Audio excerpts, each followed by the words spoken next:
আসসালামু আলাইকুম, সম্মানিত দর্শক।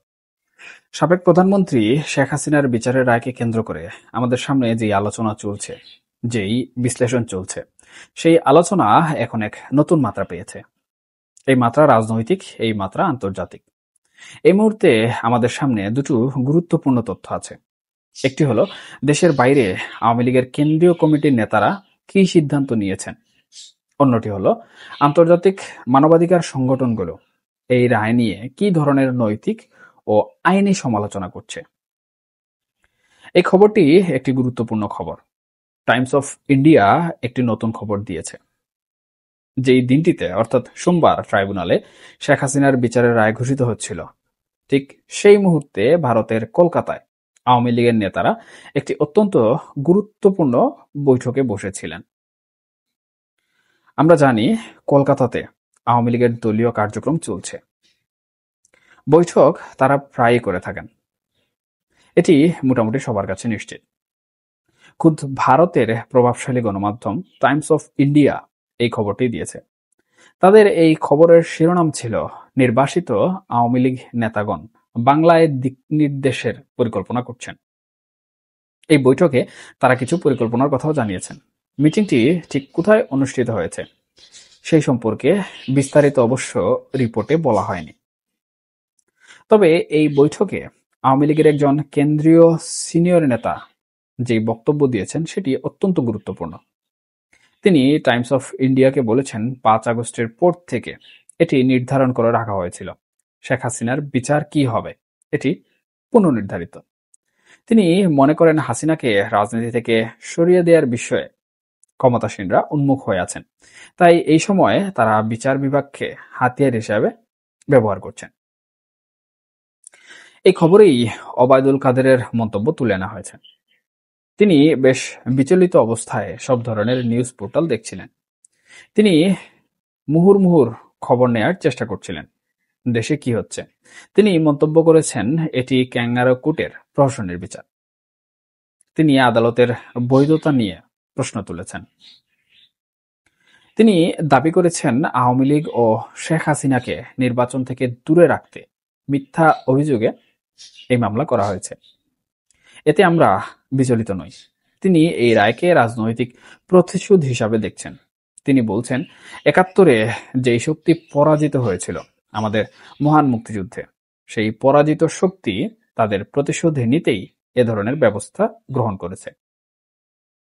আওয়ামী লীগের এই নেতা আরও একটি গুরুতর অভিযোগ এনেছেন। তিনি বলছেন শেখ হাসিনার বিচার প্রক্রিয়া বিতর্কের সঙ্গে সম্পন্ন হয়েছে। তার বক্তব্যের বরাতে বলা হচ্ছে শেখ হাসিনার অনুপস্থিতিতে এবং তার পক্ষে আমরা যেসব আইনজীবীকে প্রস্তাব করেছিলাম তাদের কাউকে আদালতে উপস্থিত হওয়ার অনুমতি দেওয়া হয়নি। এই কাজের মাধ্যমে তার আত্মরক্ষার অধিকার সমুন্নত রাখা হয়নি। এই নেতা আদালত গঠনের কারণ নিয়েও প্রশ্ন তোলেন। ওবায়দুল কাদের যে ঘোষণা দিয়েছেন সেটি হলো খুব শীঘ্রই যমুনা অভিমুখে মার্চ করা হবে। যমুনা হলো প্রধান উপদেষ্টা ডক্টর মোহাম্মদ ইউনূসের সেই বাসভবন, যেটি এখন রাষ্ট্রীয় অতিথি ভবন। সেই যমুনা অভিমুখে এই মার্চ করার ঘোষণা এসেছে। তিনি বলছেন দেশে গণতন্ত্র ফেরাতে এটি হবে অত্যন্ত কঠোর এক আন্দোলন। আওয়ামী লীগ এই বিচার প্রক্রিয়াকে পুরোপুরি প্রত্যাখ্যান করেছে। তাদের অবস্থান এখানে পরিষ্কার। কিন্তু আন্তর্জাতিক কমিউনিটির প্রতিক্রিয়া কি, এটি আরো বেশি গুরুত্বপূর্ণ। ইতিমধ্যে বেশ কিছু কন্টেন্টে আন্তর্জাতিক গণমাধ্যম কি বলেছে এগুলো নিয়ে আলোচনা হয়েছে। এখন আমরা আন্তর্জাতিক মানবাধিকার সংগঠনগুলোর বক্তব্য দেখব। অ্যামনেস্টি ইন্টারন্যাশনাল এই সংস্থাটির মহাসচিব অ্যাগনেস ক্যালামার্ড মন্তব্য করেছেন ২০২৪ সালের জুলাই আগস্টে যে আন্দোলন হয়েছে, ছাত্র বিক্ষোভ হয়েছে, সেখানে যেই ভয়াবহ মানবাধিকার লঙ্ঘন হয়েছে তার জন্য দায়ী ব্যক্তিদের অবশ্যই স্বাধীন ও সুষ্ঠু বিচারের মাধ্যমে তদন্ত ও বিচারের আওতায় আনতে হবে। এই বিষয়টি তিনি স্বীকার করেছেন। কিন্তু তিনি বলছেন এই বিচার ও রায় কোনোভাবেই ন্যায়সঙ্গত নয়। ভুক্তভোগীদের প্রয়োজন ন্যায় বিচার ও জবাবদিহিতা, অথচ মৃত্যুদণ্ড মানবাধিকার লঙ্ঘনকে আরো বাড়িয়ে তোলে। অ্যামনেস্টি ইন্টারন্যাশনাল বলছে এই বিচার হয়েছে এমন একটি আদালতে, এই সংস্থাকে দীর্ঘদিন ধরে যে আদালত স্বাধীনতার অভাব ও ও অন্যায্য বিচার প্রক্রিয়ার জন্য সমালোচনা করে আসছে। তাছাড়া আসামির অনুপস্থিতিতে এই নজিরবিহীন দ্রুত বিচার ও রায় এত বড় ও জটিল মামলায় যথাযথ সুষ্ঠু বিচারের বিষয়ে গুরুতর উদ্বেগ সৃষ্টি করেছে। শেখ হাসিনাকে আদালত নিযুক্ত আইনজীবী দিয়ে প্রতিনিধিত্ব করানো হলেও আত্মপক্ষের সমর্থনের প্রস্তুতির সময় ছিল স্পষ্টতই খুবই অল্প।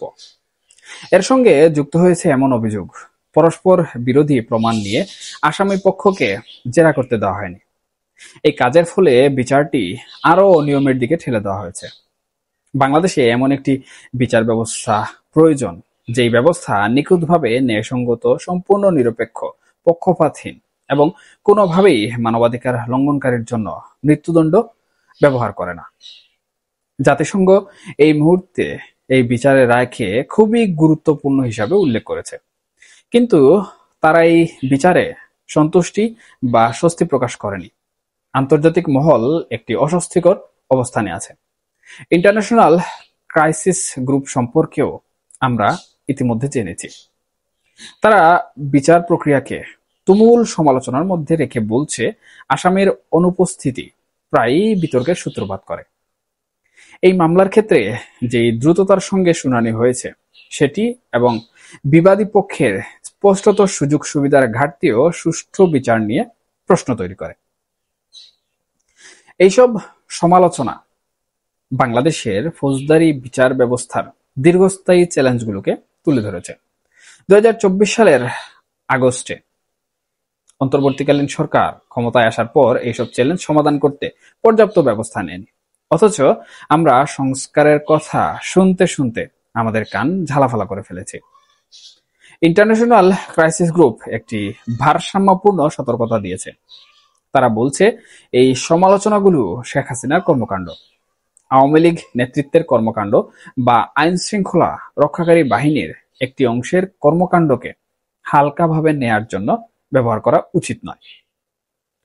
অর্থাৎ তারা যেই সব পদ্ধতিগত ত্রুটির কথা বলছে, সেই কারণে আওয়ামী লীগের নেতাদের অপরাধমূলক কর্মকাণ্ড কিংবা আইন শৃঙ্খলা রক্ষাকারী বাহিনীর বিরুদ্ধে যেই অভিযোগ রয়েছে সেগুলোকে হালকাভাবে নেয়ার কারো কোনো কারণ নেই।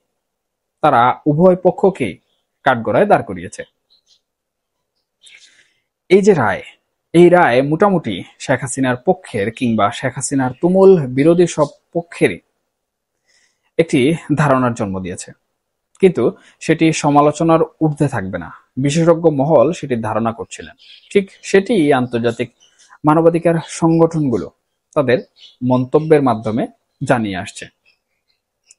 যমুনা অভিমুখে যেই মার্চ করার ইঙ্গিত দেওয়া হয়েছে সেটি নিয়ে স্বাভাবিক সন্দেহ জাগতে পারে।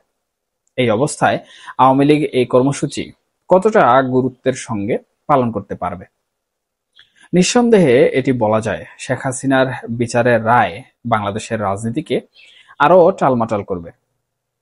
এটি যেভাবেই হোক। আন্তর্জাতিক বিশেষজ্ঞদের পক্ষ থেকে এই ধরনের মন্তব্য আসছে। এদিক থেকে আওয়ামী লীগ রাজনৈতিক চ্যালেঞ্জ ছুড়ে দিচ্ছে, রায় মানছি না, প্রতিশোধ হিসাবে এই বিষয়টাকে দেখছি। আরেক দিক থেকে পৃথিবীর বাঘা বাঘা মানবাধিকার সংগঠন বলছে, এই বিচারটি প্রক্রিয়াগত দিক থেকে অন্যায় হয়েছে।